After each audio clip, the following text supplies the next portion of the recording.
Odu Ifa. Lukumi Pataki. From Oyekun Meji. The Seven Princes, the Formation of the Earth. Odede Oraniyan is the son of Akambi, Odujowa's first legendary king among the Yoruba people. He was also the second king and the father of the third Oyoka, also called Oda, and the fourth Shango Oraniyan, who had a warrior temperament. These kings established the sovereignty of the Yoruba kings over the lands that had Odujowa as a common concept. Some beliefs say that when Akambi died, the sons divided among themselves the treasures and riches. Ologbo received the crown, Aleken to the clothes, Ojese the king of silver, Orgon the king of Ilia, and the elders, Onishagba, received the heads. Oyo Popo got the pearls, and nothing was left except the lands for Oraniyan, who was on a war expedition at the time of the distribution. He was satisfied with his inheritance because, as the owner of the lands, he would receive dowries and tributes from his brothers. The information about Oraniyan's supremacy has come down to us through the following legend. At the beginning of the world, the earth did not exist. Above was the sky, and below was the water. No beings animated either the sky or the waters. Then the powerful Olodumare, the owner of all things, created 7 crown princes for encouragement and instruction. He then created 7 very thick calabashes filled with shaba, maize porridge, and 7 sacks containing shells, pearls, lands, a hen, and 21 iron bars. He also created, within a black cloth, a bulky package of unknown nature. Finally, he created a very long chain that tied the provisions, treasures, and the 7 princes. He dropped everything from the top of the sky. At the end of the void, there was only water. Olodumare, from the top of his dwelling, dropped a palm nut into the water. Immediately, a gigantic palm tree rose to the princes, offering them shelter, safe pasture between its branches. The princes took refuge there and settled, abandoning the chain. They ascended to the Almighty. All were crowned princes, and consequently, all wanted to rule, and since that could not be, they decided to separate. The elders took the treasures and left Oraniyan with the black cloth sack and the 21 iron pieces. The 7 princes divided the findings within the branches of the palm tree. When Oraniyan was left alone, he opened the black bundle and saw that inside was a black substance he did not recognize.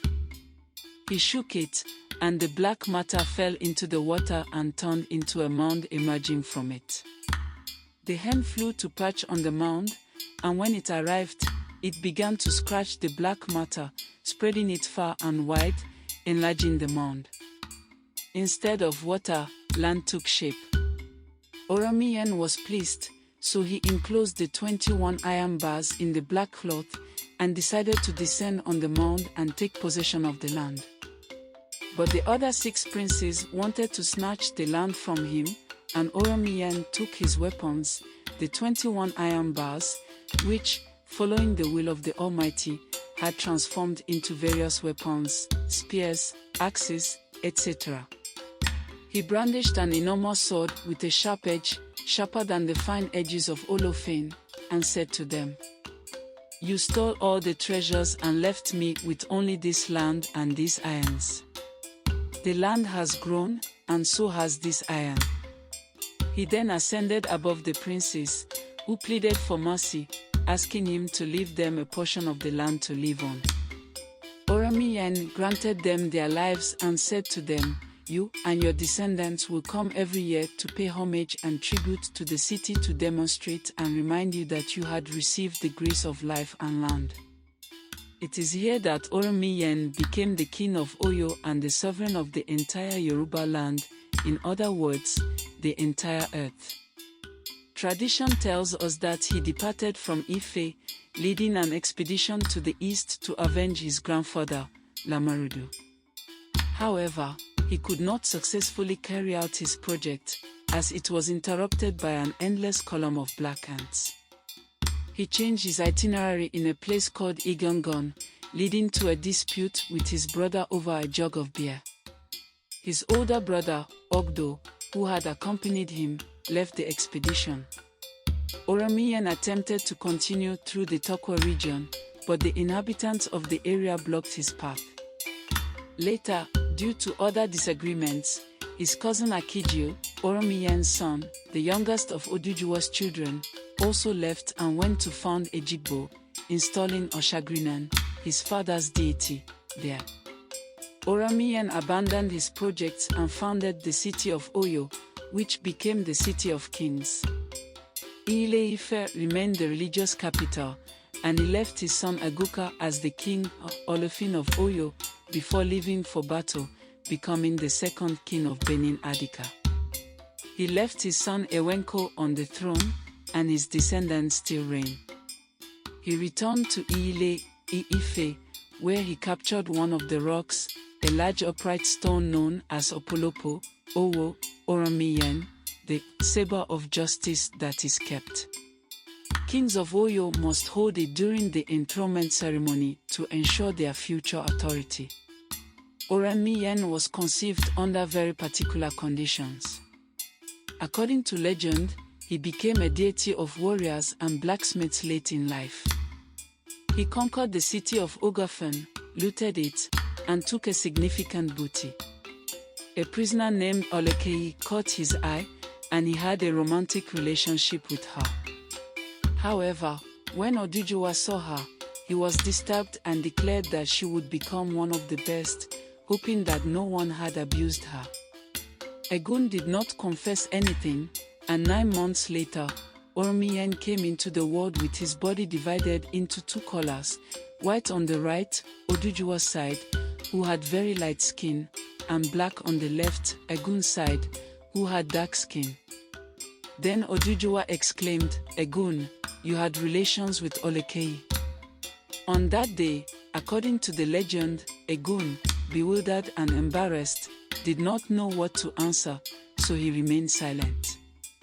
It is in remembrance of this that the stewards of Ile-Ife are painted half white and half black. On that day, at the place called Okmosen, where Egun underwent a metamorphosis, turning into a rigid stone, the Oni, the king of Ife, a descendant and successor of Odujuwa on the throne, crossed his sword as a sign of alliance with Oshogun, the priest of Egun. This union between Egun and Oraniyan in the creation legend of the earth mentioned above symbolizes Egun's role in opening the path through the 21 iron bars, which hold Oraniyan's weapons. Oraniyan became the king of Oyo and the ruler of all Yoruba land. He led many expeditions and founded cities. The moral of the Potaki Ifa, the 7 princes and the formation of the earth, is that patience, perseverance, and resourcefulness can lead to great success, even when initial circumstances seem unfavorable. Oraniyan, despite being left with seemingly less valuable items compared to his brothers, used his intelligence and the resources he had to create land and become a powerful king. His story underscores the importance of making the best of what one has, showing mercy, and valuing contributions from all elements, land and iron, in the formation and sustenance of society. It also highlights the themes of leadership, respect, and the significance of paying homage and tribute to acknowledge past sacrifices and benevolence. I hope you enjoyed the Potaki Ifa. If so, please like the video and share it with your family and friends. Comment on it and don't forget to subscribe to the channel and turn on the notification bell for more stories from the Odu Ifa. Thank you for listening. Odebo.